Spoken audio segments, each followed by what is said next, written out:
period comes from this. This is so important to understand that. And it also links up with what is happening now, because here we're talking about a 70-year period. We're talking about Israel right now. We're in the 70th anniversary from the rebirth of Israel, prophetic. We're in the 70th year. And what this 77s of Daniel is linked to a proclamation that goes forth by a world leader concerning Jerusalem, which just has happened in our midst. So that is the context of the 77s of Daniel. So we're in a very prophetic period. Wow. So this is so, amazing. In fact, there was an Orthodox Jewish rabbi from Europe. When he saw the 77s of Daniel talking about when Messiah has to come, he became a believer in Jesus. And he came to America, started an organization called American Board of Mission to the Jews, which then gave birth to an organization called Jews for Jesus. Oh, my And also goodness. Chosen People Ministry, which is the new name of it. All that came from a rabbi, an Orthodox rabbi, who saw this and said, I can't argue with this. So that's how powerful this is. And it's also so amazing how it's a mathematical countdown to the coming of Messiah, how exact God is. We're seeing how God is in every detail and how exact. That's what this is. So the context, to set it up, Jerusalem has been destroyed, and now Daniel is in exile. And Daniel is praying. Solomon said, Lord, when he built the temple, he said, if they sin and then they turn back to you, you judge them, they turn back and they pray towards this place, have mercy and restore them. Daniel is doing exactly what Solomon said. And that's the same passage where God answered Solomon and said, I'll tell you my answer. If my people who are called by my name, that comes from here. From that, which now Daniel is doing it. So it tells you how powerful this is to be praying and interceding for a land, because that's exactly, if you read Daniel 9, it starts off, all he's doing is praying and interceding. We have sinned, have mercy on us, Lord, have mercy. He's doing if my people. That's the whole first part of Daniel 9. That's how powerful that is. And God answers him by sending an angel to him. The angel is named Gabriel, or we know him as Gabriel, and he says, this is what he says. He says, Daniel, this is verse 24. 77s are decreed for your people and your holy city to finish the transgression, to put an end of sin, to atone for iniquity or evil, to bring in everlasting righteousness, to seal up vision and prophecy, and to anoint the most holy. 77s to all that. Now, this is major because he's saying to end sin, to atone for all the redemption and the sealing up of prophecy is all in these 77s. Now, a lot of times there are rabbis or anti-missionaries who will say, that's not about Messiah, this is about some other guy, because in the Bible, sometimes the word Messiah or the word anointed is used for other people. But you can't make that argument, because if it says an anointed king or an anointed priest, that's one thing, or I've anointed Cyrus. It says, but here it simply says Mashiach. It's in the Bible, Messiah. When Mashiach comes, there's no qualifying. This is Messiah. It says, and then by the way, in the English, it doesn't say an anointed prince. It says Messiah, the prince or the ruler. So it says Mashiach. It's actually saying there. And also it's talking about the ending of sin. That's not any guy. That has to be the Messiah. So this is telling you exactly when Messiah has to come. In the ancient versions of the Bible, the Septuagint, which is before the New Testament, when they translated into Greek, the Jewish people, what it says in Greek, it says 77s until Christ comes, is what it says in the Septuagint, until the Christ comes. So what does this mean here? It says it is giving a cutoff date for Messiah to come. It says 77s will come, and then it says the sanctuary and the city will be destroyed. Well, what's the city? It has to be Jerusalem. This is for your city. What's the sanctuary? Has to be the temple. And so it says until that, so Messiah will come, and then the city, Jerusalem, will be destroyed, and the temple will be destroyed. Now, we know when that happened. That happened in the year 70 AD. So what does that tell you right away? Even if someone wants to argue about anything else, it tells you, first of all, that no matter what you think, or no matter what the rabbis think, Messiah of Israel had to have come before the year 70 AD. And there have been a lot of people who've come after that in Jewish history, said, I'm the Messiah, and they followed him. But nobody could be the Messiah except the one who came before 70 AD. And do we have any candidates for that? There's no candidate except Yeshua, Jesus of Nazareth. There's nobody. There's not even a runner-up. So there's only one. So he came at the exact time. Now he says 77s. Now what are the 77s? Well, here is where the mystery of the Shemitah has to do with this. This has to do with the Shemitah. It says at the beginning, Daniel says, I was pondering the words of the prophet Jeremiah when God told him that there will be an exile for 70 years. Why were they in exile? We're talking about the 70 years. We're going to get this. About 70 years have to do with where we are right now. Wow. Why were they there for 70 years? The Bible says it. It says it from Moses. He says, if you go against God, if you sin, if you rebel, God will remove you from the land, and God will have the land rest for all the Shemitahs, all the Sabbath years that you did not let it rest. Okay, so now the land is going to rest for all the Sabbaths that you didn't observe. They didn't observe the Sabbath. They also sinned against God. So how many Sabbaths did the land rest for? I mean, did the land not have? 70. They sinned 70 Sabbath years. They didn't observe it, okay? So you got 70 years where the land is now having Sabbath, and now the people are in exile, okay? So the 70 years are 70 Shemitahs. You understand? There's 70 Sabbath years. Yeah. So it actually, and hang in with me if you're not a math person, it's okay. Yeah. It's okay. That means that for how many years does it take to break 70 Sabbath years? I mean, 490 years is how long it takes to have 70 Sabbath years, every seventh year. So you have 490 years. They didn't do the 70 Sabbath years, and so you got 70 Sabbath years. So now Daniel is being told, now we're going to take those 70 years and we're going to make them 490 again. It's going to be 70 Sabbath years. So therefore, now he's talking about a 490-year period. Are you with me with this? Yes. Okay, yes. so you have 490 years. They broke the Sabbath. It becomes judgment of the 70 Sabbath years within that period. Now we're going to reverse that. We're going to take the 70 Sabbath years, and we're going to make them 490 for redemption until Messiah comes. Oh. First it was to judgment. Now we're reversing it, and it's going to come to redemption. Okay? Amazing. So that's why we know it's got to be Sabbath. It can't be 77s of days because you could never rebuild Jerusalem and do all this in that. It's got to be 70 Sabbaths of years. So we got a 490-year period. Okay, and what's going to happen in that what's going to happen? It says until Mashiach, and again, there's no doubt this is Messiah, until Messiah comes. So Messiah is going to come within this 490-year period. You are to know, verse 25, and discern that from the issuing of a decree to restore and rebuild Jerusalem until Mashiach, Messiah, the ruler, there will be 7 sevens and 62 sevens. It will be built again with plaza, with moat, even in times of distress. So here, when you add that up, it says 7 sevens and 62 sevens. What does that come out to? 69 sevens. So it's coming up to almost 70 sevens, but it's missing 1 week. Okay, so that's we stop right there. Now, what's going to happen? Then it says in Hebrew, Yikarat Mashiach, which says then Messiah will be cut off. What does that mean? That expression in Hebrew means when somebody is cut off from their people, and when it says when they've sinned, they're going to be cut off. Messiah is going to be cut off from the Jewish people, his own people. He's going to be cut off, and which is exactly what happened to Jesus, Messiah. But also it can mean killed. Messiah will be killed. He'll be cut off and killed. He's been cut off from his people for virtually 2,000 years. So that happens. So Messiah comes. He's got to come before the temple's destroyed, and he's got to be cut off and killed. And if you see the matching thing, Isaiah 53 is where you get all the detail about Messiah being cut off. So it says he was cut off out of the land of the living for the sin of my people. So you see the whole death of Messiah. Now, something that people miss, and it's really cool that's in there. When does the angel appear to Daniel to tell him? Daniel says he came at the time of the evening sacrifice, or the evening offering. Now, here's the weird thing. The temple's destroyed, there's no sacrifice. So why date it to the sacrifice? The evening sacrifice is the last sacrifice of the day. It's the final sacrifice. It closes everything. So why did Gabriel come at that exact time? And Daniel records it. Because this whole prophecy is going to be about the final sacrifice, which is Messiah. So he gives the timing of the daily final sacrifice. Wow. So now another connection. We know about the Magi. The Magi come and they find Messiah. Where are the Magi from? Where do they come from?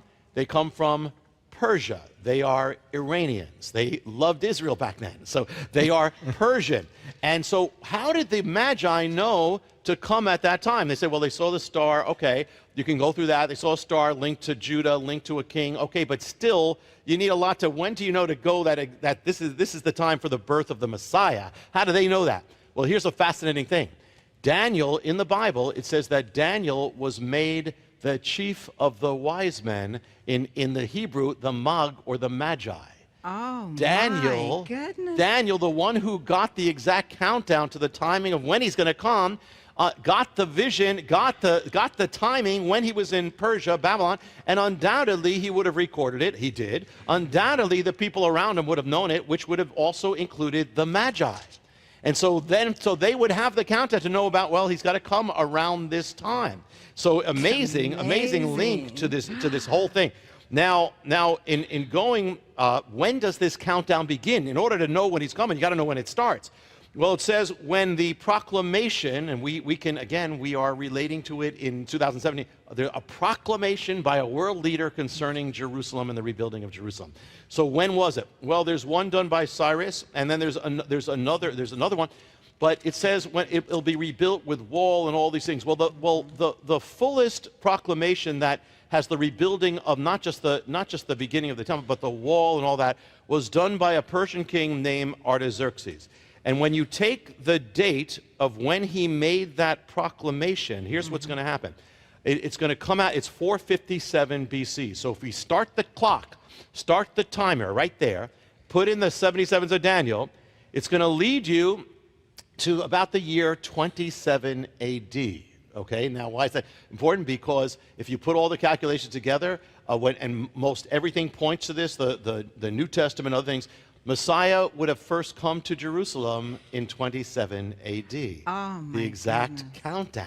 The word for, when it says 77s, the word is Sheva. Sheva is 7, Sheva. But in Hebrew, it also means something else. It also means oath, or the promise, or the swearing of God. So you could take it as the 70 also, it's about the oath of God. It's about 77s until God fulfills all his promises, all his oaths. And there's one time where God says, I am giving you my oath, I'm swearing by myself, is when Abraham offers up Isaac. And it's in the place, where? In Jerusalem. And God says, and then it says, it shall be done in that place. It shall be seen in that place. God will provide the lamb in that place. So that's telling you the place, and it has the word of the oath. And now this is using the same word to tell you the timing of when it's all going to happen. So God gives the place, God gives the timing, and it's all about the fulfillment of that. Now, I mentioned that Gabriel came at the time of the evening sacrifice. What time was that? Well, we know when it was. The final sacrifice was offered up at 3 o'clock. 3 o'clock. Well, interesting, because when was Messiah offered up? When did he die? 3 o'clock, the exact time of the final sacrifice. Wow. And he is the final sacrifice. Yeah. Yes, he is. And so that's linked to it's almost hidden in the prophecy. It's saying Messiah's going to be cut off, but it's actually giving you the time of day when he's going to be cut off. I mean, the timing is amazing. But now, there is it said it would be 16, if you add it up, it's 69 sevens, so that leaves one missing 7. One missing 7 is the 7 that comes at the end. It's like the stopwatch stops, and now it's waiting until the end of the age for the last 7. What is the last 7? The last 7 is the book of Revelation. The last 7 is the tribulation. It says at the end of Daniel, it says then, because it says 69 sevens, you say, well, where's that last 7? Well, if you keep reading, it says after Messiah comes, Messiah's going to die, Jerusalem's going to be destroyed, but then it says this, and after 62 sevens, Messiah shall be cut off and shall have nothing. And the people of the prince who is to come will destroy the city and the sanctuary. The end will be with a flood. Okay, so what is that talking about? The people of the prince who is to come will destroy the Jerusalem, the city, and the sanctuary, the temple. Well, we know who did that. Who did that? The Romans did that. Yes. So what it's saying right here in Daniel is whoever destroys that city and whoever destroys that sanctuary, a ruler who's going to be of them in some way is going to come for the last 7. And who is that? That is the Antichrist. He is going to be linked to the Roman Empire. It's right there in Daniel. And so he's going to come, and then it goes further. It says, and then it says he shall make a covenant with many for 1 7, 1 week, 1 7. But in the middle of the 7, he will cause the sacrifice and the offering to cease, and the wings of abomination shall come to the one who makes it desolate. This is abomination, desolation here, until destruction is poured out. So what's this all telling? This is just one little thing, and yet it's pointing to the whole end time scenario. The Antichrist will come. He will make a covenant for 1 7. That's a 7-year. That's the missing 7-year period. The missing Shemitah thing. Said 7-year period. And he will make a covenant, and then there will be a temple rebuilt, because it says there's going to be a sacrifice. So the temple's got to be rebuilt just by that. And then what else? In Jerusalem. So Jerusalem's got to be back. Temple's got to be back. And the Antichrist is going to come there, make a covenant. And then it says in the middle of that 7, he will then cause it. The word abomination, desolation is in there. Okay. So what's the middle of 7? What's the 7 divided by 2 equals 3.5. 3.5, yeah. So 3.5 is an incredibly prophetic. It all comes from here. What do we have 3.5? It goes on. I mean, if you read about prophecy, what does it say? It says, Daniel says, how long is this going to happen? And the angel answers, for a time, times, and half a time. What's that? A time is 1 year. Times are 2 years. Half a time is half a year. How many years? 3.5 years will be the desolation. Revelation speaks of 42 months. The woman will be hidden 42 months, will flee from Jerusalem 42 months. What's 42 months? 3.5 years. It talks about the holy city being trampled down. It talks about 1,260 days. How long is that? 3.5 years. Everything, the 2 witnesses, everything 3.5 years. It all comes from Daniel. It all comes from this, and it all points, this is what sets the whole stage for the end of the age. And the interesting thing here now, notice something, this whole prophecy is linked to Messiah's first coming, and it begins with a proclamation by a world leader concerning Jerusalem. So if Messiah's first coming is prepared by a proclamation by a world leader concerning Jerusalem, then how about his second coming is linked to the proclamation of a world leader concerning Jerusalem, like Donald Trump? I mean, it just happened. Here's another one. That's where we are right now. Because Cyrus was the first one. Yes. And now we talk about another Cyrus. And but to understand how important this is, the entire 77s are built on a world leader making a proclamation concerning Jerusalem. I mean, that is something very big. How far into the final days are we, do you think? After looking at the Daniel time clock, where does this put us right now? Where are we living right now? What next could happen to Jerusalem? Donald Trump is on a coin with Cyrus. So here we are with a president who the Jews are they were asking Trump, and they say it publicly, help us rebuild the temple.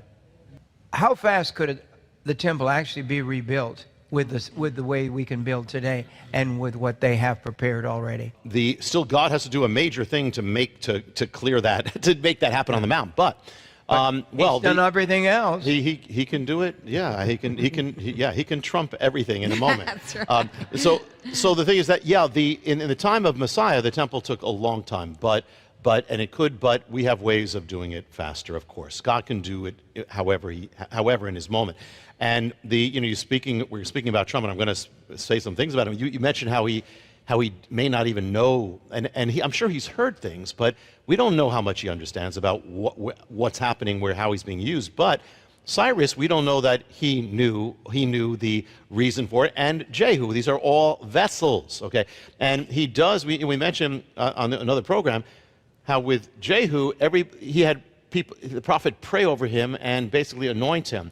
And as you said, that Donald Trump has had more people, as far as we can see, who have anointed him, literally laid hands on him, prophesied to him, than any other president in our history that we can know of. I mean, and it's not the way we would think that. Just like at the inauguration, there were more people, born-again people, praying than any other inauguration in history. That's the sovereignty of God. We wouldn't maybe expect that, but that's what I've heard, and you know this from everybody around him, is that he says that when they mention God, and they mention the Word of God, and they mention people of God, he almost like stops. He zeroes in that he reverences it. He may not know all things, but he reverences it. He watches this program, as we know as well.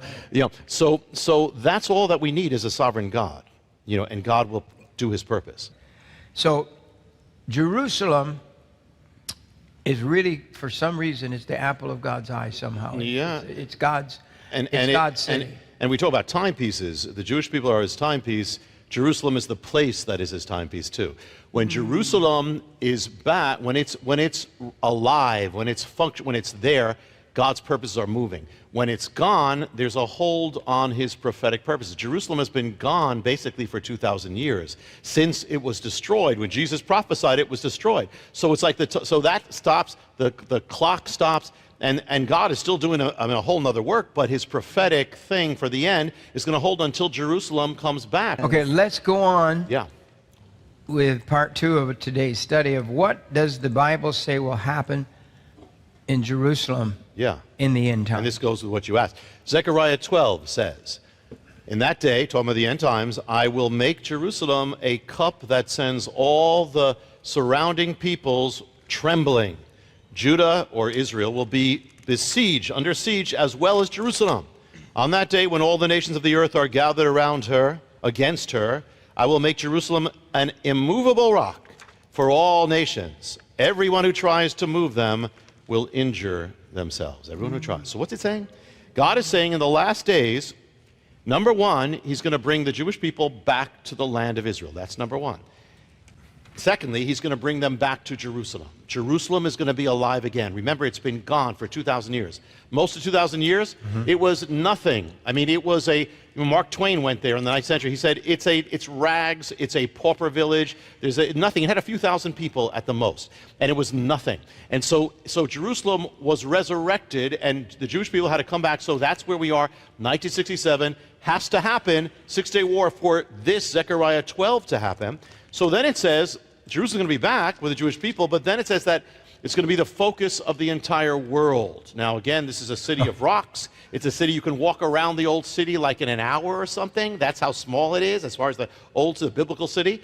And the whole world is going to be up in arms about this little city. Well, that sounds crazy, but that's exactly where we are. Right now. Yeah, there have been more resolutions, by the way, in the United Nations condemning Israel and Jerusalem than any other nation on earth. In fact, there's been more resolutions condemning Israel than all the other nations of the world combined. Oh my goodness! I mean, it didn't condemn, genocide and all those things that are happening in other nations and tyranny, but this little tiny Israel and little tiny Jerusalem.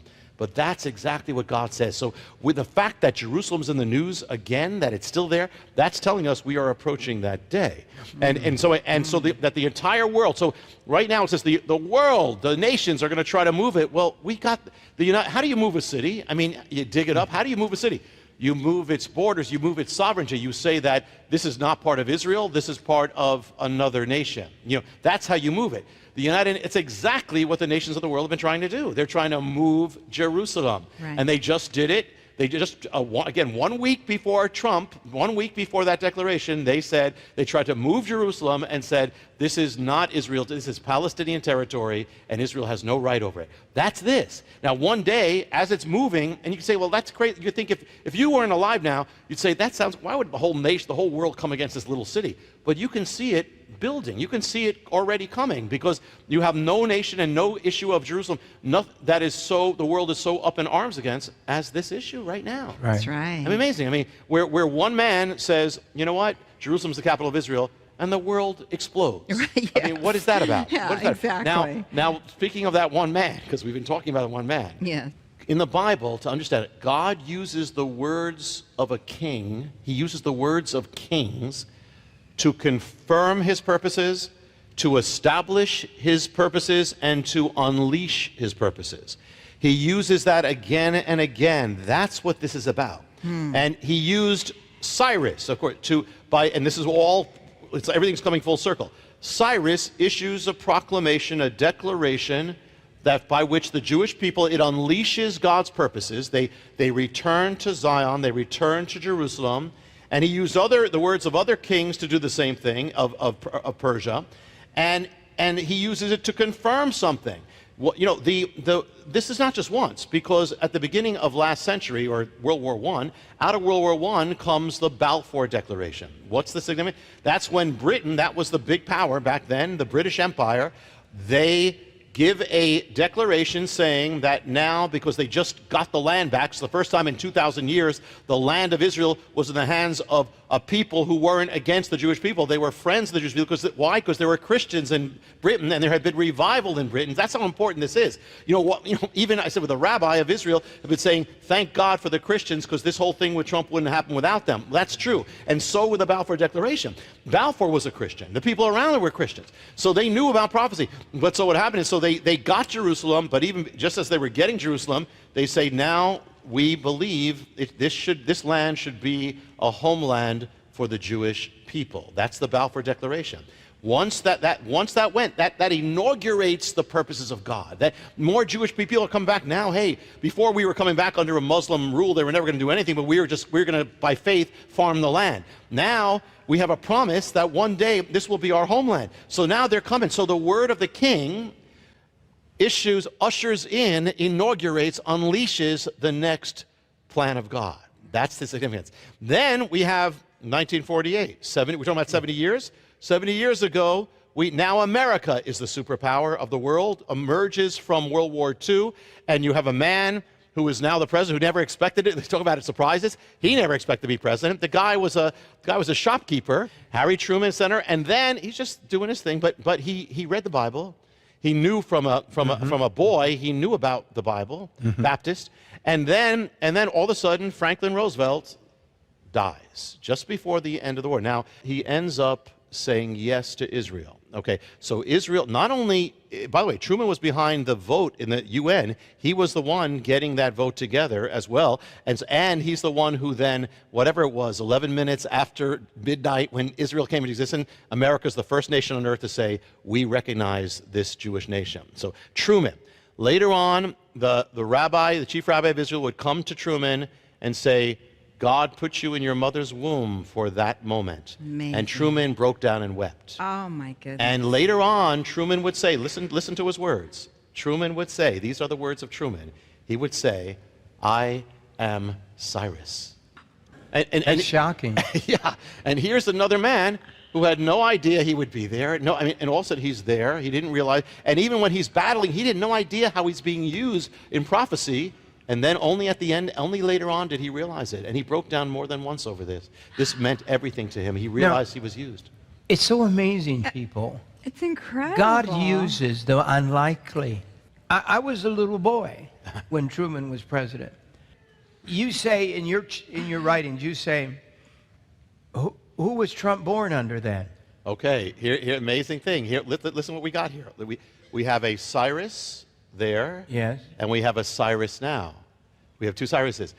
This Cyrus was born under the reign of the other Cyrus.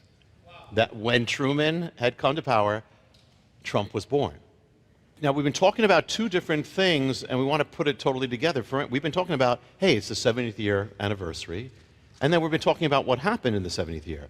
Mm-hmm. But get this from the Bible. This is putting it together. In the Bible, you have a 70-year period, and then it's at the end of that 70-year period that the proclamation goes forth. 70-year period, and then the king makes the proclamation concerning Jerusalem. That's Cyrus, that's Trump. 70 years, then it comes to the end, then the king makes the proclamation concerning Jerusalem. It wasn't just about Israel at Cyrus. He literally, listen, what Cyrus did in that proclamation is he actually recognized Jerusalem as the capital of Israel. So here you've got 70 years in the Bible. At the end of 70 years, the king arises who makes a proclamation that recognizes Jerusalem as the capital of Israel. on the 7th, and what does Trump do on the 70th anniversary of the rebuilding of Israel? He recognizes Jerusalem. Like Cyrus. As Cyrus Yeah. did. Cyrus was a 70 Yes. year. Therefore, I have determined that it is time to officially recognize Jerusalem as the capital of Israel. While previous presidents have made this a major campaign promise, they failed to deliver. Today, I am delivering. He did the same America. thing at the same time. And here's another thing about it. You got 70 years, but not just that. Let me tell you something else. What happened 70 years ago? The UN votes Israel, okay? They vote a division of the land, Arab and Jews. But when they do that, they also do something else. They separate Jerusalem from the Jewish people at the same time. They said Jerusalem will not be of Israel, okay? So that's the time that the world actually separated Jerusalem at the same time. So now it's this, listen, in the Bible, in Cyrus' time, what was that 70 years? It was 70 years from the Jewish people being separated from Jerusalem, and then Cyrus is the first recognition of Jerusalem. So what happened 70 years ago? That not only was Israel voted on, but also Jerusalem was separated, and no power has ever undone that until Trump. 70 years, now it's undone. Now the first power says, no, Jerusalem is of Israel. That's exactly the pattern of Cyrus. And Cyrus did it in the first year of his Well, reign. it says in the first year of his coming to world power, it says he made it. So Trump did it in the first year of his coming The to world power. proclamation. This is incredible. And notice something with that first year. He made it just about by 30 days. It was in November. It was in December. So he just made it, but God had made sure it was in the first year. Listen, again, God is perfect. God is on the throne. Yes. He has no intention of vacating that throne. Right. Everything is in his hands, Amen. and his purposes will continue no matter what's happening in the world. You just make sure you're in the center of his purposes, and you will prevail. When you're there in Israel, you do sense something. You do. And the thing is that, you know, when that declaration came, I mean, Israel loves Donald Trump. Most of the Israelis, they see him like Cyrus because of this. And there's a sense, and remember when these declarations from Cyrus to Truman to the Balfour, when it first came out, you didn't see the full effect of the thing. It starts, but it started, each case, the effect would keep going and going and going. It would be revealed over the years. So what Donald Trump did, same thing. This thing went forth, but the full force of what this is all about is going to be revealed in the days to come. And you can sense that. That's why the Temple Mount people are printing up the coins for the temple, you know, because that's also linked to all this. When we talk about there has to be a temple again. I was at the Western Wall at the 70th anniversary, and there was just worship and praise and all those things. But all these things coming together now with Trump, I mean, it's amazing. Today we're going to talk about timing. Yes. Yes. Today. We spoke last time about the mystery with the 70 years in the Bible. At the end of the 70 years comes the proclamation, and from Cyrus back then, and then we saw in our own day, God did it the same way, 70 years of Israel, proclamation, Jerusalem. But it's even more exact because when Israel was voted on in the United Nations, it was at the very end of November and 1947. So if you fast forward 70 years, that was the week. The anniversary week, now we're not just talking about years, we're talking about the anniversary week of that was ended on December 6th, 2017. December 6th, 2017 is the date that Donald Trump recognized Jerusalem. On the exact, the end of the anniversary week of the 70 years. And he didn't know what I'm sure he wasn't looking saying, let me work this all out. When I was here, and we were speaking about the Shemitah, we were speaking about the Jubilee, remember there were several times I spoke about it. What I said, and I'm not saying that I know these things, but God knows, but I said that, and not that God has to do anything, but in the next Jubilee, that if something is going to happen according to the mystery, it will involve Jerusalem, it will involve the city of Jerusalem, and the restoration, establishing ultimately to the Temple Mount. Now, this is very important because we talked about the Jubilee before, but this is very important. The Jubilee, just so people realize this, there's two reckonings of the Jubilee, and one reckoning is the Hebrew reckoning of on a 49-year cycle. Okay, that I won't go into it, but that's one reckoning. The other reckoning is a standard 50-year cycle on the Western calendar. And so it is on this 50-year calendar that these prophetic things have taken place, and has to do with everything we just saw. Now the question is, so what happened this past year has everything to do with the mystery of the Jubilee. And just for a quick thing for those who don't know, a very quick thing, what is the Jubilee? On the Jubilee, whatever you lost, you get it back. You lost your home, you get it back. You lost your ancestral land, you get it back. You return home, you return to your family, you get reconciled. The possession that was yours, your inheritance, you get it back on the 50th year. Now, it was given to the Jewish people. Now, the Jewish people, it's amazing because the Jewish people are the people who more than any nation lost everything. They lost their land, they lost their ancestral possession, lost Jerusalem, lost their inheritance for 2,000 years. So if they're going to get it back, it's going to be a Jubilee. It's going to be linked to, God's going to link it to the Jubilee, because that's what it is. So for 2,000 years, the Jewish people wander the earth, and the first big thing is the Balfour Declaration, when Britain wins, in World War I, they win Jerusalem under General Allenby. It was under Muslim control for ages. Britain is for the Jewish people. We mentioned they say now there'll be a Jewish homeland. So here's the first restoration. When does it take place? 1917. 1917, we won't go into it, is a year of Jubilee. They shall return home, you shall regain your possession. Jewish people start coming all the more from all over the world, coming back home to their possession. Now it declares, Jubilee is how often, we go by the 50-year calendar. Fast forward, 1917, add 50 years, where does it take you? It takes you to the year 1967.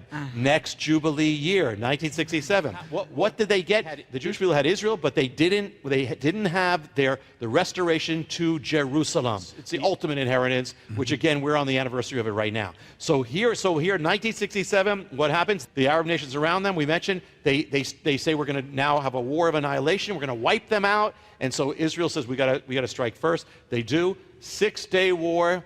June 7th, the Israeli soldiers enter through the Lion's Gate, and for the first time since Rome, since the Roman Empire, Israeli soldiers are walking the streets of the ancient city. They come to the Western Wall, they weep and pray, and Israel comes back to their inheritance. Second Jubilee, they are restored to their ancestral possession, Jerusalem. So that is now, that's the second. God is so perfect in that Jubilee. But what they didn't get in the Jubilee, when you return home, when you get back your land, it's not just you go back and you go back to the land, but you are given the legal right to that land. It's not just that you take it, it's that it is recognized legally. This is now the deed is yours. They didn't have it since 1967. Every nation said, no, even America said, we're not recognizing it. Nobody recognized it, but it's got to come. So that takes you, let's go now to the next Jubilee.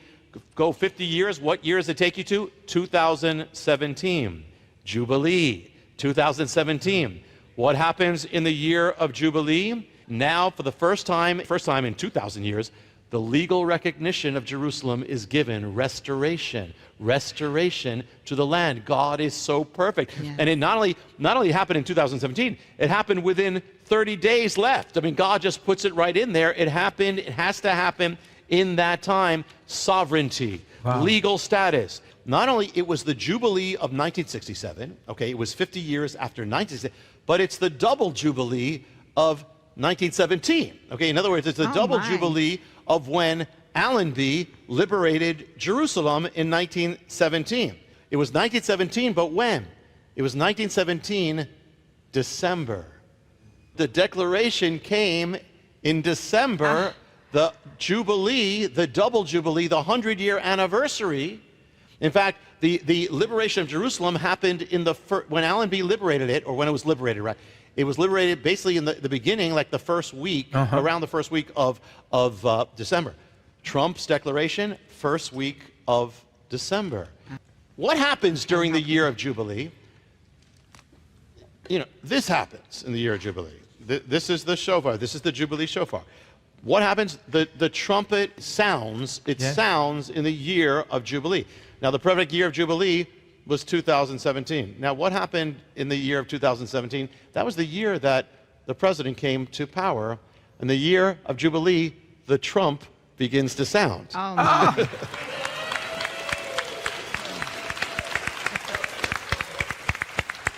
But think about this too. Think about that. What happens in the year of Jubilee?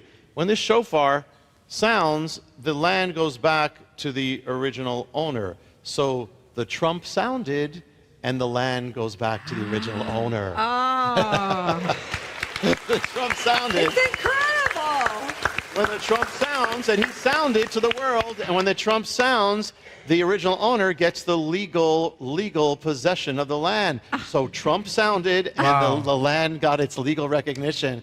At the last Jubilee, 1967, the trumpet was sounded at the Western Wall. Remember that? The rabbi who sounded, when they came to the Western Wall, this rabbi sounded the shofar. And he wasn't thinking of Jubilee. But God was. He sounded the Jubilee. And what was the name of the rabbi? The rabbi's name was Rabbi Goren. Okay, Goren. Now we're talking about the Jubilee. The land returns to its original owner, returns to its original state. Yes. Okay? They got to the Temple Mount. They were at the Western Wall there. He sounded the Western Wall. Temple Mount's the ultimate. What was the original state of the Temple Mount? The original state of the Temple Mount, it was, remember David bought it? What was it? It was a threshing floor, remember? Yeah. Yes. Threshing floor, but when you read it in the original, it says the threshing floor. It doesn't say threshing floor, it's Hebrew. It's called the Goren. So it's Rabbi Threshing Floor. Rabbi Goren, he the one who sounded the shofar, his name was identifying that the Jubilee returns to its original, the land goes to its original state. The original state was Goren, was threshing floor, and Rabbi Goren, Rabbi Threshing Floor, sounds the trumpet. And now we have